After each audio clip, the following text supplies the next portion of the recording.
자, 그런데 이 와중에 또 이제, 이른바 이제 보수 진영 분들 보면 아주 경악할. 자, 대한민국 보수가 이렇게까지 부패했었나요, 이게. 어떻게. 그러니까 아주 보수를 지지했던 많은 국민들은 건전하고 합리적이고 정말 국가를 염려하고 개인이 열심히 살아서 우리 사회 한 축을 담당하는 이런 자부심으로 보수 정권을 지지를 했는데 그렇죠. 막상 그 내부는 파파혐오이에요. 파파혐오. 파도 혐의. 네. 그러니까요. 사실 지금 뭐 자유한국당의 지지율을 보시면 아시겠지만 10% 되지 않습니까? 통상적으로 우리가 보수와 진보를 나누면 보수가 좀 더 많다 이런 얘기들을 많이 해왔죠. 그렇죠. 한 40에서 45. 그리고 대략 뭐 1대1로 선거를 하면 보수가 보통 많이 이겼었죠. 다 이겼죠. 예. 근데 지금 10몇 %밖에 나오지 않는다는 건 진짜 보수를 지지하셨던 분들이 이번에 국정농단 사태부터 또 이후에 문재인 대통령이 집권한 이후에 나오는 이 국정원 관련 여러 가지 문제들을 보면서 실망해서 돌아가질 않는 것 같아요. 저도 그런 생각 많이 드는데. 너무 창피하잖아요. 또 원세훈 국정원장입니다. 또. 그러니까 이게 2011년 말부터 2012년 그 당시에 스탠퍼드대로 국정원의 특수활동비가 200만 불이 건너갑니다. 근데 그것도 국정원에서 바로 보내면 문제가 될 거라고 생각했나 봐요. 아무래도 혹시 나중에 문제가 될까봐 국가안보전략연구원을 한번 거쳐서 세탁을 하고. 네, 세탁을 해서 이제 스탠퍼드 대학으로 돈이 간 건데 원세훈 국정원장이 그 당시에 국정원장을 마치면 뭐 스탠퍼드 대학 뭐 객원연구원으로 간다 이런 얘기들이 좀 있었어요. 예. 그 당시에도 그래서 이게 좀 말들이 나왔는데 그때는 말들이 나왔었죠 그때도. 근데 그때는 이제 루머는 돌았는데 딱 구체적인 물증이 없었어요. 근데 이번에 이제 당시 국정원 기획조정실 직원을 이제 검찰에 조사하는 과정에서 이 얘기가 나왔고 얘기가 나온 걸 이제 검찰에서 첩보를 입수한 다음에 전격적으로 아까 말씀드렸던 국가안보전략연구원을 압수수색을 하고 또 좀 재밌는 건 원세훈 전 국정원장의 구치소 방을 압수수색을 합니다. 예. 그래서 거기서 이제 원세훈 전 국정원장의 개인 메모도 나오고 또 수사 대응 자료도 나오고 또 국가안보전략연구원에서 회계 관련 자료들까지 압수수색을 마친 상황에서 나온 내용들이라 뭐 이 부분도 역시 원세훈 국정원장이 피해갈 수 없는 그런 부분이 아닌가 싶네요. 이른바 이제 전문 용어로 빼박이. 그렇죠. 예. 그런데 이게 선거에 떨어지고 해외 잠깐 나가 있거나 그러진 않으셨었죠? 네. 이 국회의원 한 번이라도 했던 사람이 객원연구원은 많이 가거든요. 많이 가죠. 예. 뭐 일종의 이제 피난처, 도피처 같은 거죠. 그렇죠. 사실은 이제 선거에 낙선하고 나면은 뭐 이렇게 너무 힘들잖아요. 그리고 또 요구는 많고 그 요구에 부응하기 너무 어렵고 마음도 너무 괴롭고 재정도 바닥이나. 네. 뭐 특히 경제적으로 어렵죠. 경제적으로. 그러다 보니까 이제 뭐 이렇게 외국에 한 1년 이렇게 나가버리면 그 1년 동안에 이제 연락도 다 끊어지고 그렇죠. 요구도 끊어지고 사실상 뭐 연구나 공부를 가는 게 아니고 도피성이 많죠. 그래서 그런데 객원연구원이라고 하는 거는 특별히 교수 직함이 있는 것도 아니고 연구원으로서 지위가 있는 것도 아니고 연구실을 따로 주는 것도 아니거든요. 근데 뭐 이 객원연구원으로 가려고 200만 불을 보냈다? 납득이 안 가지 않나요? 이제 뭐 우리가 그 대학의 시스템을 정확하게 알 수가 없어서 뭐라 하기는 어렵지만은 아마 이제 객원연구원도 뭐 이 종류가 좀 다를 거 아닙니까? 우리 국내도 보면은 초빙 교수가 있어도 초빙 교수마다 또 다 이렇게 경우의 수가 다르고 특임 교수도 경우의 수가 다르고 또 석자 교수도 다 경우의 수가 조금씩 다르거든요. 그러니까 이제 이런 경우에는 뭐 연구실이나 이런 걸 하나 주고 또 사실상의 뭐 월급도 받는 걸로 20억을 미리 주고 일부를 되돌려 받는 걸로 뭐 충분한 그런 작전을 짰을 수가 있는 것이죠. 뭐 그냥 이름만 걸쳐놓고 그냥 이름만 걸치는 거에 20억을 보낸다? 그거는 뭐 납득하기 매우 어렵지 않습니까? 아니면 거기로 보내가 따로 빼서 돈을 유용을 따로 하는 방법을 택했든지 여러 가지 방법을 택했을 건데 사실은 달아놓고 맨날 놀러 다니는 거 아닙니까? 자기 개인적 볼일 보고 뭐 어떤 뭐 큰 뭐 토론회나 이런 거 있으면 얼굴이 한번 내밀고 뭐 그런 식인데 실제 뭐 대단한 연구를 하는 것도 아니고 그래서 이제 그 20억의 정체 과연 뭘까? 뭐 월급으로 일부 돌려받기 위한 작전이었나 아니면 따로 개인적으로 빼돌리기 위한 작전이었느냐 이제 수사를 통해서 나올 텐데 다만 걱정은 스탠퍼드 대학은 우린 국내에 있는 대학이 아니지 않습니까? 미국에 있는데 과연 우리 검찰이 어떻게 수사를 제대로 할 수 있을지 하는 그 걱정이 앞섭니다. 아니 이제 그거는 외교부 통해 갖고 그리고 또 이제 스탠퍼드 대학을 압수수색할 필요 없잖아요. 이미 돈이 관계가 확인이 됐으니까. 자 이게 예를 들어 국정원장 출신이면요. 퇴임하고 난 다음에 아마 대한민국의 대학의 석좌 교수나 이런 거를 어플라이해도 오란다가 여기저기 있을 거요.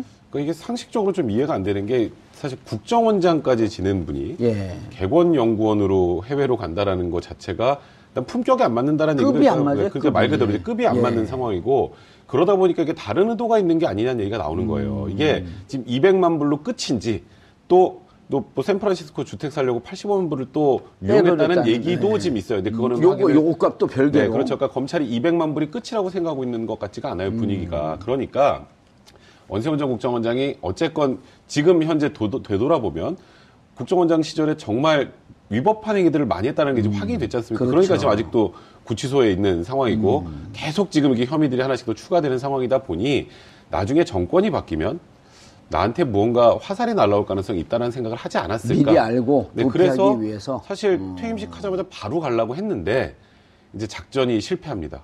그 당시에 이제 뇌물 관련해서 출국 금지가 걸려버려요. 그 출국 금지가 없었으면 걸리지 않은 상황이었으면 원세훈 전 국정원장은 아마 미국에 가서 지금도 돌아오지 않은 뭐 그런 상황이 연출되지 않았을까. 그러니까 그러다 보니까 이 스탠퍼드 지금 말씀하셨던 객원연구원이 무언가 특별하게 가서 하는 것도 없이 이름만 걸어놓는 자리인데 굳이 미국까지 가려고 했고 뭐 지금 또 주택을 구입하려는 그런 정황들도 나왔다면 그거는 객원연구원으로 가서 뭔가 연구를 하려고 하는 게 아니라 말 그대로 우리나라를 떠야 되는 사정이 있었기 때문이 아니었을까 이렇게 추정을 할 수 있는 겁니다. 그런데요, 이게 이제 뭐 어쨌든 국가정보원장, 대한민국의 최고 정보수장 아닙니까? 대한민국의 안보와 관련된 비밀을 가장 많이 알고 있는 사람입니다. 이 사람이 외국에 그렇게 도피성으로 나가 있다. 그 자체가 우리 안보의 위협이죠. 위협이죠. 이런 일이 물론 이제 못 갔지만은 만약에 이렇게 해서 갔다면은 이거야말로 중대한 문제, 국가적 문제가 되는 거죠. 그리고 이제 뭐 사실상은 미국이 아무리 큰 나라고 우리의 우방국가고 동맹국이라 하지만은 국정원장이 이런 식으로 가서 거기 간다. 그런 발상부터가 우리 국민들의 자존심을 좀 상하게 하는 거죠. 예를 들어갖고요. 지금 미국이니까 우리가 그냥 슬그머니 넘어가지만 만약 중국에 간다고 생각을 해봐요. 중국으로 도피했다. 그럼 이렇게 생각할 거예요. 사람들이 자연스럽게. 우리의 정보가 중국으로 다 빠져나가는 거 아니야? 미국이 한미동맹 국가이기 때문에 뭐 저 정도야 다 공유하고 있을 터인데 근데 그거를 그렇게 믿고 넘어갈 문제 아니라 한 번만 뒤집어 보면 어마어마한 정보를 그렇습니다. 국가 최고의 정보를 갖고 있는 사람이 예를 들어 미국에 갖고 뭐 납치를 당하면 어떡합니까?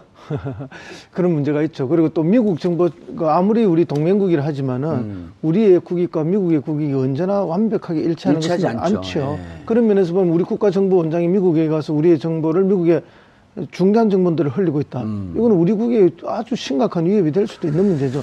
중국은 뭐 물론 중국도 지금 전략적 동반자 관계를 가지고 있습니다만 마찬가지 아니겠습니까? 어떠한 동맹국이라 하더라도 국가적 이익은 일치하지 않고 또 반할 때가 있는데 최고의 정보수장이 그렇게 간다? 그 발상 자체가 국가 안보를 위협하는 행위다. 매국적 행위라 이렇게 봐야죠. 자, 그러면 백 변호사님. 네. 지금 이제 원 전장이 미국에 집까지 사놓고 국정원 특활비로 노후 준비했다는 이제 이런 그 합리적 추론들이 나오기 시작을 하는 건데, 그리고 검찰이 방금 말씀하신 85만 불에 대해서 좀 조사를 해봐야 되겠다. 그런 이제 이것과 관련돼서, 그 미확인 정보인데, 이쪽을 이제 추적하는 기자들의 얘기를 들어보면, 원세훈 원장이 미국 그 원장 시절에 미국 갔다 캐나다로 이렇게 뻔질나게 갔다는 겁니다. 그래서 돈의 흐름이 이미 기자들 사이에서 2013년서부터 있으니까 이것 이외에 더 큰 뭉칫돈들이 미국을 통해서 캐나다로 갔을 것이다. 그러니까 지금 검찰이 이것이 MB로 흘러가려고 했던 것은 아닌가 하는 이것도 지금 그 혐의를 열어놓고 추적을 하고 있는 거 아니에요? 그건 당연하죠. 지금 여러 가지 열어놓은 가능성을 가지고 살았는데 제가 아까 초기에 좀 말씀드렸던 것처럼 200만 불이 끝이 아니다라고 보고 있어요. 일단 검찰은. 그러니까 이게 다가 아니다. 근데 조금 전에 말씀하셨던 것처럼 그런 여러 가지 루머라고 해야 될까요? 아직까지는 확인되지 않은 정보지만 뭐 원세훈 전 국정원장이 미국과 캐나다를 자주 거쳤고 그때 국회 특활비를 가지고 가서 무언가 쉽게 말하면 돈의 저수지를 캐나다에 만들어 놓은 게 아니냐 이런 얘기들이 나오고 있는데 그거는 지금 국정원 관련된 내용들이 지금 조사를 하면서 계속 지금 파도 끝도 없이 나오고 있지 않습니까? 특수활동비 문제가. 그런 게 만약에 사실이라면 어느 정도 내부의 자료는 분명히 있을 거고요. 그렇죠. 지금 뭐 사실 그 자료에 근거해서 지금 사실 지금 박근혜 정권 시절에 그 국정원 특수활동비가 상납된 것도 지금 확인이 된 거고. 예. 이번에 지금 원세훈 전 국정원장의 이 소위 말한 200만 불 대학에 보낸 것도 확인이 된 거 아니겠습니까? 자료를 통해서. 그런 자료들이 있다면 사실 이런 부분들은 잘못된 관행 이걸 넘어서서 범죄 행위이기 때문에 범죄행위죠. 이거는 정확하게 확인을 해서 없애야 지금 국정원이 받고 있는 대부분의 이제 국민들이 바라보고 있는 이 국정원의 지금 사실 그 위치가 엄청나게 추락한 상황 아니겠습니까? 예. 국정원이 뭐 하는 데냐라는 얘기가 나올 정도 상황이고 그러다 보니 국정원 개혁 얘기가 나오는데 사실 제일 중요한 건 국정원에서 이렇게 잘못된 부분을 확실하게 덜어내고 그 덜어낸 가운데서 새 출발을 해야지 뭐 이름 좀 바꾸고 뭐 내용 좀 바꾼다고 뭐 그게 수박에 줄 근다고 호박에 줄 근다고 수박 됩니까? 예. 그러니까 이런 부분들을 확실하게 이번 기회에 그러니까 말 그대로 범죄 행위는 완전하게 도려내는 그런 작업들은 반드시 진행돼야 될 것 같습니다. 그러니까 이제 국정원장 개인의 범죄 행위뿐만 아니라 국정원 전체가 그게 따라갔던 범죄 행위가 어마어마하게 있을 거라고 우리가 예측했고 지금 드러나고 있지 않습니까? 그러다 보니까 2013년 당시에 댓글 수사 관련해서 국정원 내에 서천후 2차장을 중심으로 하는 대형 TF팀이 있었는데 그 대형 TF팀에서 이제는 원세훈 전 국정원장을 희생양으로 삼아야겠다. 속죄양. 속죄양으로 삼아야 되겠다. 그래서 내부 문건에 지금 최근에 그게 발견됐다는 거 아닙니까? 그렇게 해서 이 사람의 개인 비리를 오히려 검찰에 제공을 하고 그렇게 해서 그런 형식으로 해서 개인, 그렇게 해서 정리해버리고 국정원은 조직 보호를 하고 이래가는 그 이제 안까지 나왔다는데 이제 검찰 측에 그런 제안을 하니까 검찰 측에서는 공식적인 개통을 통해서 제안 들어온 거 아니기 때문에 거절했다는 거 아니에요. 이제 그런 이야기가 나올 정도니까 그러면 서천호 국정원 당시 2차장 지금 구속돼 있지 않습니까? 이런 사람들은 그 밑에 방금 아까 그 자금의 저수지 이야기했는데 어마어마한 비리의 저수지를 스스로가 다 잘 알고 있다는 거죠. 그래서 조직 보호를 위해서 오히려 원세훈을 개인 비리로 날리려고 했던 그런 기회까지 있었다는 거 보니까 엄청난 내용이 더 숨어 있을 거라고 봅니다. 범죄를 한 거죠, 범죄를. 그 빗들이 돼도 범죄 아닌가, 이거는? 그렇죠. 그거야말로 그것도 증거 역시도 은닉. 직권남용이 될 직권남용, 거고요. 예. 거기다가 이제 그런 관련된 증거들 타인의 범죄 증거를 이제 은닉하는 은닉하면 거죠. 그럼 이제 증거 은닉죄도 해당할 수 있는 상황이 되고요. 그러니까 지금 사실 국정원이 실망스러운 건 사실 제가 기억하기에 한 몇 달 전부터 거의 매일 일면에 국정원 얘기가 나올 정도의 상황이 연출되다 보니까 사실 국정원이라는 조직도 굉장히 우리나라에서 중요한 조직이죠. 중요하죠. 어쨌건 남북 분단 상황 하에서 국정원의 역할도 굉장히 중요한데 문제는 엉뚱한 짓을 하느라고 정작 중요한 본연의 임무를 제대로 하지 못했던 내용들까지 지금 나오고 있기 때문에 사실 이제는 국정원이 정말 반드시 있어야 되는 본인들의 조직이 있어야 되는 이유를 몸소 국민들한테 보여주지 않으면 계속되는 신뢰를 잃는 건 어쩔 수 없는 지금 구조 아닌가라는 지금 안타까움이 듭니다. 일단 이 200만 불이 국정원 활동비였는데 개인적으로 빼냈다. 그리고 지금 그 스탠포드 대학에 들어가서 그 하나의 계좌에 잠자고 있다. 잠자고 있다고 합니다. 자, 그럼 이것이 국고손실죄에 또 해당하는 거 아닌가요? 그러니까 이건 전형적인 국고손실죄죠. 그러니까 이게 사실 일반 회사에서 돈을 이렇게 빼돌리면 무슨 죄예요? 배임 횡령이요. 횡령죄잖아요. 근데 횡령죄 중에 국가에 있는 돈을 이렇게 빼먹어서 갖고 나가면 그건 이제 횡령죄가 아니라 국고손실죄가 됩니다. 예, 그래서 어마어마한 그 죄형이 지금 크잖아요. 사실 원세훈 전 국정원장 4년형 받은 상황이죠. 예. 근데 지금 너무 뭐가 많이 추가돼서 원세훈 국정원장은 지금 이런 분위기로 가면 10년 안에 나오기 힘들다는 얘기도 나와요. 20년 안에 또. 이제 그래서 사실 원세훈 전 국정원장이 어쨌건 한번 구속됐다가 풀려났었죠. 예. 그러다 다시 구속이 돼서 사실 그게 제일 힘듭니다. 차라리 계속 쭉 갇혀 있는 게 낫지 한번 나왔다가 그렇죠. 들어가면 한번 그걸 나왔다 들어가면. 거기다가 또 원세훈 전 국정원장이 굉장히 지금 구치생활 잘 못 견딘다는 얘기들이 나오거든요. 예. 근데 사실 뭐 이명박 전 대통령의 수사의 과정을 보면 딱 원세훈 전 국정원장을 통한 이제 국정원 관련해서 MB 쪽까지 올라가는 거 하나, 그다음에 김관진 국방부 장관을 통해서 올라가는 거 하나 이 두 가지인데. 김관진과 김태호를 거쳐서. 네, 그러니까 김관진 전 장관 같은 경우는 어쨌건 무언가 이명박 전 대통령에게 보고하고 지시받았다는 내용들에 대한 언급은 했어요. 구체적으로 하지 않았기 때문에 이명박 전 대통령은 아직 뭐 소환을 하거나 조사하지 못하는 건데 원세훈 전 국정원장이 이런 방식으로 계속 본인의 죄가 늘어나면서 처벌이 점점 중해질 거라는 걸 본인이 알게 되면 입을 열 가능성도 있다라는 생각이 들어요. 그러니까 원세훈 전 국정원장의 입이 결국 이 수사가 이명박 전 대통령에 갈 수 있느냐 없느냐를 가르는 가장 중요한 그런 요소가 될 것 같습니다. 야, 국정원 돈, 이게 200만 불, 22억이요. 22억에서 23억. 눈먼 돈을 이렇게 썼던 거 아니에요? 그럼 이거 하나를 보면 열을 할 수 있다고. 특활비 한 4,500억 정도로 그냥. 어디 썼는지 잘 모르죠. 뭐 워낙 공작을 많이 해서. 근데 뭐 사실 그동안 뭐 간첩 조작 사건이나 이런 것도 많이 예, 있어요. 그런 그런 것도 조작을 알겠습니다. 하려면 예. 얼마나 돈이 들겠습니까? 이제 진짜 우리 국가 안보를 위해서 쓰라는 특활비가 국가 안보를 위해서 쓴 게 아니고 뭐 정권 안보를 위해서 간첩을 잡는 게 아니라 멀쩡한 시민을 간첩으로 조작하는 데 쓰이거나 이런 식으로 쓰여 있다는 게 정말 안타까운 거고요. 이건 사실은 원세훈 개인의 노후 대책비로 빠진 건지 도피 자금으로 빠진 건지 아니면은 원세훈을 통해서 뭐 이명박 대통령으로 가려고 가기 위한 뭐 개통에 있었던 건지 우리가 지금 현재로는 뭔가 알 수는 없지만 꼭 밝혀지지 않겠나 예. 보는데 그 어떤 경우라도 용서할 수 없는 중대 범죄죠. 그렇죠.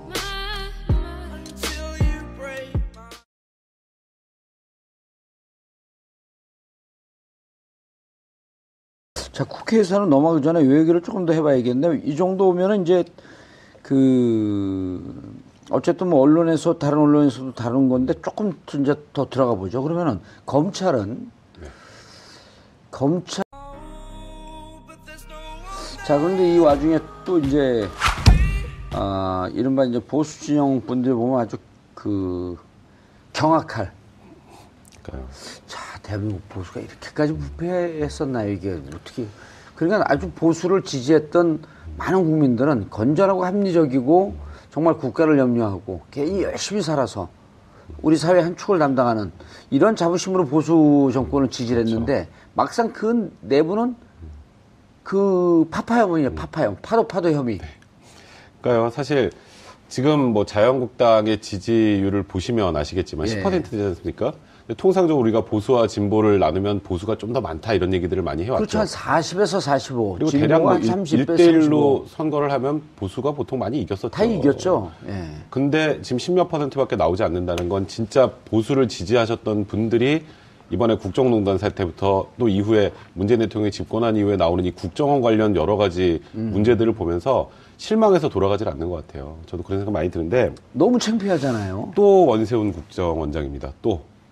그러니까 이게 2011년 말부터 2012년 그 당시 섰었죠. 네. 국회의원 한 번이라도 했던 사람이 개곤연구원은 많이 가거든요. 많이 가죠. 예. 뭐 일종의 이제 피난처, 도피처 같은 거죠. 그렇죠. 사실은 이제 선거에 낙선하고 나면은 뭐 이렇게 너무 힘들잖아요. 그리고 또 요구는 많고 그 요구에 부응하기는 너무 어렵고 마음도 너무 괴롭고 재정도 바닥이나. 네. 뭐 특히 경제적으로 어렵죠. 경제적으로. 그러다 보니까 이제 뭐 이렇게 외국에 한 1년 이렇게 나가버리면 그 1년 동안에 이제 연락도 다 끊어지고 그렇죠. 요구도 끊어지고 사실상 뭐 연구나 공부를 하는 가는 게 아니고 도피성이 많죠. 그래서 그런데 개곤연구원이라고 하는 거는 특별히 교수 직함이 있는 것도 아니고 연구원으로서 지위가 있는 것도 아니고 연구실을 따로 주는 것도 아니거든요. 근데 뭐 이 개곤연구원으로 가려고 200만 불을 보냈다? 납득이 안 가지 않나요? 이제 뭐 우리가 그 대학의 시스템을 정확하게 알 수가 없어서 뭐라 하기는 어렵지만은 아마 이제 개군연구원도 뭐 이 종류가 좀 다를 거 아닙니까? 우리 국내도 보면은 초빙 교수가 있어도 초빙 교수마다 또 다 이렇게 경우의 수가 다르고 특임 교수도 경우의 수가 다르고 또 석자 교수도 다 경우의 수가 조금씩 다르거든요. 그러니까 이런 경우에는 뭐 연구실이나 이런 걸 하나 주고 또 사실상의 뭐 월급도 받는 걸로 20억을 미리 주고 일부를 되돌려 받는 걸로 뭐 충분한 그런 작전을 짰을 수가 있는 것이죠. 뭐 그냥 이름만 걸쳐놓고 그냥 이름만 걸치는 거에 20억을 보낸다? 그거는 뭐 납득하기 매우 어렵지 않습니까? 아니면 거기로 보내가 따로 빼서 돈을 유용을 따로 하는 방법을 택했든지 여러 가지 방법을 택했을 건데 사실은 달아놓고 맨날 놀러 다니는 거 아닙니까? 자기 개인적 볼일 보고 뭐 어떤 뭐 큰 뭐 토론회나 이런 거 있으면 얼굴이 한번 내밀고 뭐 그런 식인데 실제 뭐 대단한 연구를 하는 것도 아니고 그래서 이제 그 20억의 정체 과연 뭘까? 뭐 월급으로 일부 돌려받기 위한 작전이었나 아니면 따로 개인적으로 빼돌리기 위한 작전이었느냐 이제 수사를 통해서 나올 텐데 다만 걱정은 스탠포드 대학은 우리 국내에 있는 대학이 아니지 않습니까? 미국에 있는데 과연 우리 검찰이 어떻게 수사를 제대로 할 수 있을지 하는 그 걱정이 앞섭니다. 아니 이제 그거는 외교부 통해 갖고 그리고 또 이제 스탠포드 대학을 압수수색할 필요 없잖아요. 이미 돈이 관계 확인이 됐으니까. 자, 이게 예를 들어 국정원장 출신이면요.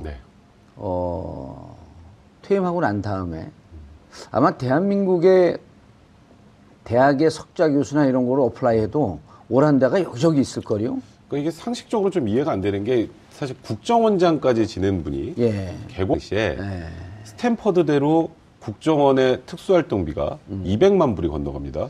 근데 그것도 국정원에서 바로 보내면 문제가 될 거라고 생각했나 봐요. 아무래도 혹시 나중에 문제가 될까봐 국가안보전략연구원을 한번 거쳐서 세탁을 하고 세탁을 해서 이제 스탠포드 대학으로 돈이 간 건데 원세훈 국정원장이 그 당시에 국정원장을 마치면 뭐 스탠포드대 뭐 객원연구원으로 간다 이런 얘기들이 좀 있었어요. 예. 그 당시에도 그래서 이게 좀 말들이 나왔는데 말도 그때는 나왔었죠 그때도. 근데 그때는 이제 루머는 돌았는데 딱 구체적인 물증이 없었어요. 근데 이번에 이제 당시 국정원 기획조정실 직원을 이제 검찰에 조사하는 과정에서 이 얘기가 나왔고, 얘기가 나온 걸 이제 검찰에서 첩보를 입수한 다음에 전격적으로 아까 말씀드렸던 국가안보전략연구원을 압수수색을 하고, 또 좀 재밌는 건 원세훈 전 국정원장의 구치소 방을 압수수색을 합니다. 예. 그래서 거기서 이제 원세훈 전 국정원장의 개인 메모도 나오고, 또 수사 대응 자료도 나오고, 또 국가안보전략연구원에서 회계 관련 자료들까지 압수수색을 마친 상황에서 나온 내용들이라 뭐 이 부분도 역시 원세훈 국정원장이 피해갈 수 없는 그런 부분이 아닌가 싶네요. 이른바 이제 전문 용어로 빼박이. 그렇죠. 예.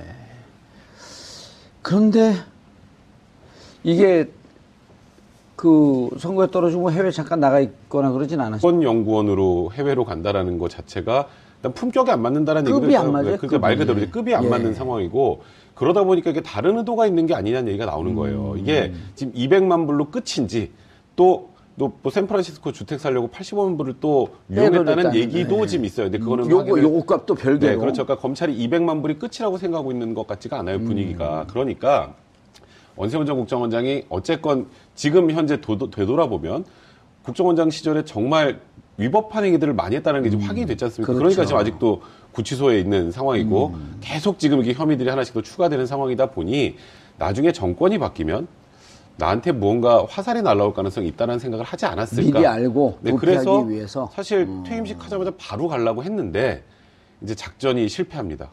그 당시에 이제 뇌물 관련해서 출국 금지가 걸려버려요. 그 출국 금지가 없었으면 걸리지 않은 상황이었으면 원세훈 전 국정원장은 아마 미국에 가서 지금도 돌아오지 않은 뭐 그런 상황이 연출되지 않았을까. 그러니까 그러다 보니까 이 스탠퍼드 지금 말씀하셨던 객원연구원이 무언가 특별하게 가서 하는 것도 없이 이름만 걸어놓는 자리인데 굳이 미국까지 가려고 했고 뭐 지금 또